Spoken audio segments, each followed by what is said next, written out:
दोस्तों, female married woman को लेकर के बहुत ज़्यादा कन्फ्यूजन है उनके कास्ट और ईडब्ल्यूएस सर्टिफिकेट को लेकर के कि उनका जाति प्रमाण पत्र या फिर ईडब्ल्यूएस का सर्टिफिकेट किसके बिहाफ पर होना चाहिए, फादर के बिहाफ पर या फिर हस्बैंड के बिहाफ पर।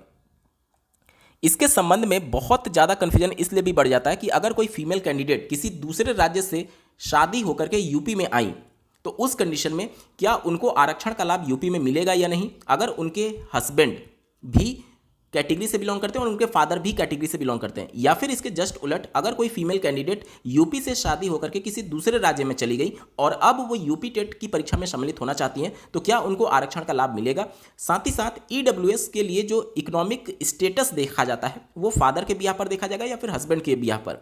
अब अगर मान लेते हैं एक निष्कर्ष पर हम लोग पहुंच गए कि हाँ इनके बिहाफ पर बनेगा, तो वो सर्टिफिकेट बनेगा कैसे, इन सबके रिगार्डिंग भी इस वीडियो में डिटेल में चर्चा करेंगे। बहुत इंपॉर्टेंट फैक्ट और डेटा के साथ वीडियो का अंत तक जरूर जुड़े रहिएगा। नमस्कार दोस्तों, मेरा नाम है नीरज, आप देख रहे हैं कैरियर बिट यूट्यूब चैनल। अगर आप इस चैनल पर पहली बार विजिट कर रहे हैं तो इसको सब्सक्राइब करते हुए बेल आइकन को प्रेस करना ना भूलें।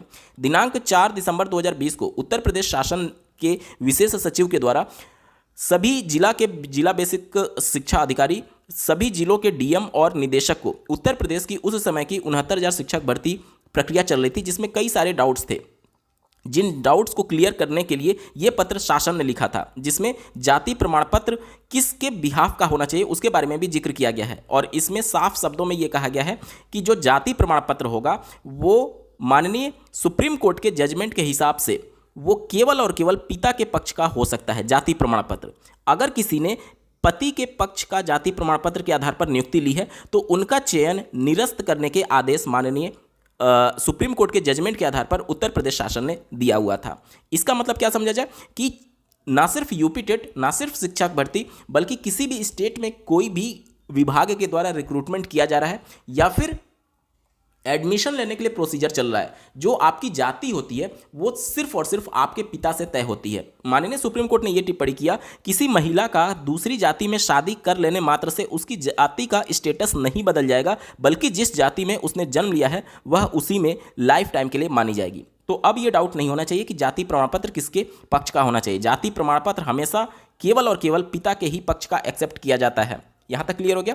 यानी कि एससी एसटी ओबीसी जो कास्ट सर्टिफिकेट बनेगा वो किसके पक्ष का बनेगा, वो आपके पिता के पक्ष का बनेगा। अच्छा, इसको लेकर भी बहुत ज़्यादा लोगों के मन में कन्फ्यूजन रहता है कि पिता के पक्ष का मतलब क्या हुआ। इसका मतलब ये हो गया कि जो कास्ट सर्टिफिकेट बनता है उसके लिए कुछ क्राइटेरिया होता है, जैसे कि आपके माता पिता की सालाना इनकम 8 लाख से ऊपर नहीं होनी चाहिए, ओबीसी की मैं बात कर रहा हूँ, और साथ ही साथ आपका इकोनॉमिक कंडीशन और ये सारी चीज़ें वहाँ पर देखी जाती हैं। और एससी के लिए भी, एसटी के लिए भी कुछ क्राइटेरिया है, ठीक है, कि आप इस जाति से होने चाहिए, आपका जाति इस स्टेट में इस लिस्ट में शामिल होना चाहिए। ओबीसी में भी ये सारी चीज़ें कंडीशंस हैं। तो वो सारी जो क्राइटेरिया है वो आपके फादर अगर फुलफिल कर रहे हैं तभी जाकर के आपका कास्ट सर्टिफिकेट बन पाएगा। यहाँ तक क्लियर हो गया। और कास्ट सर्टिफिकेट में आपके पिता का नाम होना बेहद ज़रूरी है। जैसे कि जब आप एक शादीशुदा महिला हो जाती हैं तो वहाँ पर 2 ऑप्शन पूछे जाते हैं, या तो पति या तो पिता का ऑब्लिक करके नाम पूछा जाता है। तो यहाँ पर ऑब्लिक वाला नहीं चलेगा, यहाँ पर पिता का ही केवल नाम डालना है, पति का नाम नहीं डालना है, क्योंकि आपकी जो जाति तय हो रही है वो आपके पिता से हो रही है माननीय सुप्रीम कोर्ट के जजमेंट के हिसाब से। और उस कंडीशन में यहाँ पर आपके पिता का पक्ष का ही यहाँ पर कास्ट सर्टिफिकेट आपको प्रोड्यूस करना होगा। अब बात करते हैं कि अगर कोई महिला शादी होकर के दूसरे राज्य में चली गई तो क्या उनको उत्तर प्रदेश में आरक्षण का लाभ मिलेगा, अगर वो कैटेगरी से बिलोंग करती हैं तो। ध्यान से सुनिएगा, आरक्षण का लाभ केवल और केवल उन्हीं कैंडिडेट्स को दिया जाता है जो कि उत्तर प्रदेश के मूल निवासी हैं। ध्यान से सुनिएगा, अगर आप उत्तर प्रदेश की मूल निवासी थी, मतलब कि आपके पूर्वज, आपके पिता और उनके पिता मतलब आपके पूर्वज उत्तर प्रदेश के मूल निवासी हैं, और उस कंडीशन में आपकी शादी उत्तर प्रदेश में हुई है या फिर उत्तर प्रदेश के बाहर किसी दूसरे राज्य में हुई है, दोनों कंडीशन में आप उत्तर प्रदेश के जाति प्रमाण पत्र को प्राप्त करने के लिए एलिजिबल हैं। क्यों? क्योंकि आपके पूर्वज उत्तर प्रदेश के मूल निवासी हैं। ठीक है, पहला कंडीशन आप समझ चुके, यानी कि आपकी शादी यूपी से किसी दूसरे स्टेट में हुई है और अब आप यूपी टेट या फिर उत्तर प्रदेश की शिक्षक भर्ती में सम्मिलित होना चाहते हैं और आरक्षण का लाभ लेना चाहते हैं। तो चूंकि आपके पिता और पूर्वज उत्तर प्रदेश के मूल निवासी हैं और अगर आपके पिता कैटेगरी से बिलोंग करते हैं तो उस कंडीशन में आप आरक्षण का लाभ लेने के लिए पूरी तरीके से एलिजिबल हैं। यहां तक क्लियर हो गया। चलिए अब बात करते हैं दूसरा कंडीशन कि अगर कोई कैंडिडेट फीमेल कैंडिडेट दूसरे राज्य से शादी होकर के उत्तर प्रदेश में आई हुई हैं। देखिए, पहले की भर्तियों में इतना चीज़ें नहीं देखी जाती थी, लेकिन आज सोशल मीडिया का ज़माना जब से हुआ और चीज़ें जितनी तेज़ी से डेटा अवेलेबल है इंटरनेट पर, जिसकी वजह से ये चीज़ें बहुत जल्दी कोर्ट में चली जाती हैं और कोर्ट से हर एक डेट में स्टेटस इसका चेंज होते रहता है। चेंज होने का मतलब अभी हाल ही में 23 मार्च को जो जजमेंट दिया गया आरक्षण को लेकर के, माइग्रेशन, आरक्षण में माइग्रेशन को लेकर के, वो पुराने जजमेंट को ओवर रूल कर रहा है। तो आप समझेंगे कि किस तरीके से चीज़ें चेंज होती रहती है। तो पुराने समय में क्या होता था उसको आप छोड़ दीजिए, अब क्या करंट स्टेटस है उसके बारे में समझते हैं। अगर आप किसी दूसरे राज्य से ब्याह होकर के उत्तर प्रदेश में आई हैं, तो यहाँ पर सबसे पहला शर्त किसी राज्य में आरक्षण का लाभ लेने के लिए क्या है, वो ये है कि आप उस राज्य के मूल निवासी होने चाहिए। चूंकि आप दूसरे राज्य से शादी होकर के उत्तर प्रदेश में आ रही हैं, तो आप उत्तर प्रदेश की मूल निवासी नहीं मानी जाएंगी। उम्मीद करता हूं चीज़ों को आप समझ पा रहे होंगे। आरक्षण का लाभ तभी आपको मिलेगा जब आप उत्तर प्रदेश की मूल निवासी होंगी। उत्तर प्रदेश में शादी होकर के दूसरे राज्य से आ रही हैं, तो चूंकि आपके पिता और पूर्वज जो मूल निवासी हैं वो उस पर्टिकुलर राज्य के हैं जो कि दूसरे राज्य से बिलोंग करते हैं। उदाहरण के तौर पर समझिए, मान लेते हैं कि किसी बिहार की महिला का शादी यूपी में हो गया, तो उनका जो डोमिसाइल है वो कहाँ का है, वो डोमिसाइल है बिहार का मूल निवासी, और उस कंडीशन में वो यूपी में शादी होकर के आई हैं। तो चूंकि उनके माता पिता पूर्वज का मूल निवासी जो है और जो कास्ट सर्टिफिकेट का स्टेटस तय होता है वो आपके मूल निवास से तय होता है, और आप शादी होकर के यूपी में आई हैं, तो आप यूपी का आरक्षण का लाभ लेने के लिए एलिजिबल नहीं है, भले ही आपके फादर किसी कैटेगरी से बिलोंग क्यों ना करते हों। क्यों? क्योंकि आपके पिता यूपी के मूल निवासी नहीं है, इस वजह से। उम्मीद करता हूँ चीज़ों को आप समझ पा रहे होंगे। ठीक है, यहाँ तक क्लियर हो गया।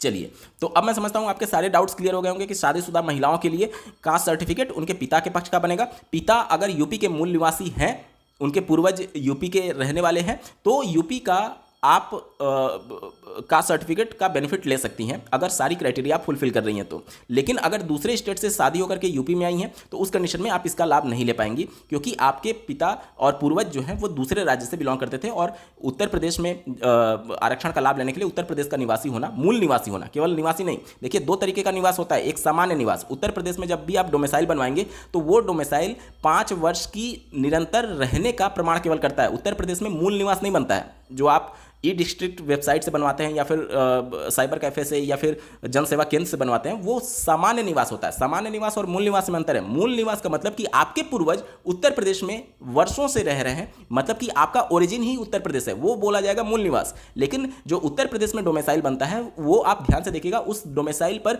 सामान्य निवास प्रमाण पत्र लिखा रहता है, यानी कि ये सिर्फ और सिर्फ ये तय कर रहा है कि आप उत्तर प्रदेश में पिछले 5 साल से लगातार से रह रही हैं। ये मूल निवास नहीं है, बल्कि 5 साल से ज्यादा समय से रहने का यह प्रमाण पत्र है कि आप उत्तर प्रदेश में रह रही हैं। तो उसके बेस पर आप आरक्षण का दावा नहीं कर सकती। आरक्षण का दावा केवल और केवल मूल निवास के बेस पर किया जा सकता है, और मूल निवास अगर आपके पूर्वज उत्तर प्रदेश के रहे हुए हैं तो ही आप यहां पर आरक्षण का लाभ ले सकती है। अब मैं समझता हूं आपके सारे डाउट्स क्लियर हो गए होंगे। ठीक है, चलिए, और एक और कन्फ्यूजन, मान लीजिए किसी का हो सकता है कि यूपी से शादी यूपी में ही हुई है, तब तो कोई दिक्कत ही नहीं है ना, क्योंकि यूपी में आपके फादर की मूल निवास है, और उस कंडीशन में यूपी का आरक्षण का लाभ लेने के लिए आप पूरी तरीके से एलिजिबल है। ये तो बात हो गई कास्ट सर्टिफिकेट के बारे में। अब बात करते हैं ईडब्ल्यूएस सर्टिफिकेट के बारे में। अब यहाँ से आपको समझना होगा कि ईडब्ल्यूएस का जो स्टेटस होगा वो चूंकि इकोनॉमिक कंडीशन के आधार पर होता है। कैसे? इकोनॉमिक कंडीशन के आधार पर। और इकोनॉमिक कंडीशन शादी के बाद आपके हस्बैंड की देखी जाती है। ध्यान से सुनिएगा, चूंकि इसमें जाति का कोई भी रोल नहीं है, और ईडब्ल्यूएस के कंडीशन में केवल और केवल इकोनॉमिक कंडीशन देखी जाती है, और शादी के बाद आपका इकोनॉमिक स्टेटस जो होता है वो आपके पति से होता है, ना कि आपके पिता से। तो जो ईडब्ल्यूएस का सर्टिफिकेट बनेगा, वो जो सर्टिफिकेट बनेगा वो आपके पति के बिहाफ पर बनेगा, ना कि पिता के बिहाफ पर। जाति केवल पिता से तय होती है, इकोनॉमिक कंडीशन हस्बैंड से तय हो रहा होता है। यहाँ तक चीज़ें समझ पा रहे होंगे, मैं उम्मीद करता हूँ। ठीक है, तो यहाँ पर मैं क्लियर कर दूँ कि आपके मन में फिर सवाल आएगा कि अगर कोई यूपी की महिला यूपी में ही शादी हुई तो क्या ईडब्ल्यूएस सर्टिफिकेट बनवा सकती हैं? बिल्कुल बनवा सकती हैं, क्योंकि यूपी की ही आप मूल निवासी हैं। ईडब्ल्यूएस कंडीशन में भी आपको मूल निवास होने पर ही आपको सर्टिफिकेट मिलेगा। अब मान लेते हैं कि कोई दूसरे स्टेट से महिला शादी होकर के यूपी में आई, तो चूंकि वो मूल निवासी यूपी की नहीं मानी जाएंगी, उस कंडीशन में ईडब्ल्यूएस का भी लाभ आपको नहीं मिलेगा। किसी भी प्रकार का रिजर्वेशन जो होता है वो उसी राज्य की कैंडिडेट्स को ही मिल सकता है। जैसे EWS हुआ, तो चूंकि ये 10% आरक्षण किस कैंडिडेट को मिलेगा, जो यूपी के मूल निवासी हैं, तो अगर दूसरे स्टेट से शादी होकर के यूपी में आ पा रही हैं तो EWS का आरक्षण का लाभ नहीं ले पाएंगी। भले ही आप वो 8 लाख से कम इनकम वाला जो क्राइटेरिया है, या फिर 5 एकड़ से कम खेती वाली जमीन, या फिर 100 गज वाला जो नगर निगम में, या फिर 200 गज वाला नगर निगम के बाहर, वो क्राइटेरिया फुलफिल करने के बावजूद भी अगर आप यूपी से बाहर की हैं तो आपका यहाँ पर EWS का सर्टिफिकेट अगर वो फर्जी तरीके से बन भी गया तो वो वैलिड नहीं माना जाएगा। ठीक है, उम्मीद करता हूँ चीज़ों को आप समझ पा रहे होंगे।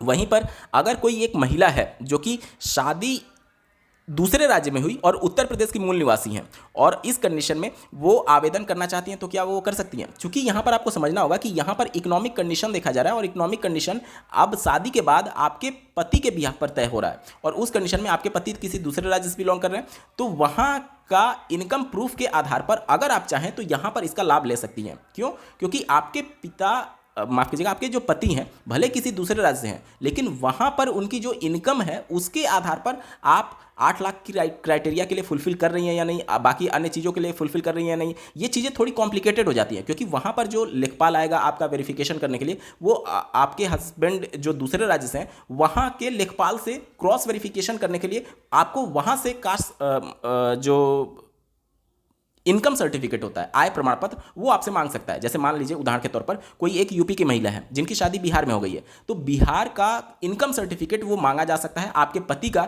जिससे ये प्रूफ हो कि हाँ आपके पति की सालाना इनकम इतनी है, और उसके बेस पर आप यूपी की, चूंकि मूल निवासी हैं, यूपी से शादी बिहार में हुई थी, इस वजह से आप 10% आरक्षण का लाभ लेने के लिए यहाँ पर एलिजिबल हो जाएंगी। ठीक है, उम्मीद करता हूँ चीज़ों को आप समझ पा रहे होंगी।